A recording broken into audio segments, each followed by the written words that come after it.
Easter is a powerful reminder that oftentimes we think that the middle of the story is actually the end.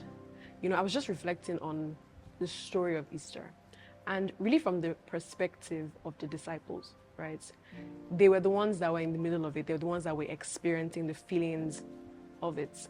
And as much as for a lot of them, you know, Jesus had announced his death, he had prophesied that he was going and coming back, you know, actually being in the middle of it, they probably did not expect that. I can imagine how they must have felt: hopeless, despondent, left alone, you know, thinking, where is our savior? Like, where is our teacher? Is this it, right?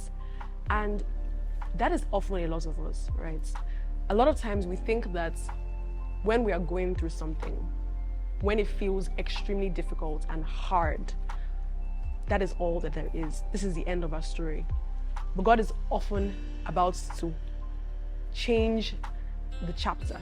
God is often about to flip the story on its head, but we don't see it because we're in the middle of it. But we never recognize that we're in the middle of it while we're in the middle of it, right? And that was the disciples. They didn't think that he was going to rise again. They didn't think that he was actually going to keep to his word.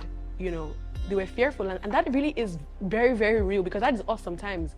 And God did not scoff at them. He did not think, oh, wow, you see, I told you, now you didn't believe me, like, get out. You know, he empathized with their weakness, he empathized with their frailty. But it also reminds us that is also us. And we don't have to think that this is the end. You know, there is a process to how God does things. And as cliche as trusting the process sounds, it is especially relevant when it comes to God. Truly trust the process, because he has a plan. And until he says it's over, it is not over. Even when it looks like it's over, even when it looks like the walls are crashing in on you, that is not the end of the story. Allow him to change the page. Allow him to flip the page. Allow him to rise, right? And it might sound cliche, but a lot of times what we think is death is actually life forming. And I just hope that this Easter, as we reflect, as we spend time with family, friends, and all our loved ones, we're reminded that sometimes what is good doesn't always feel that way in the moment.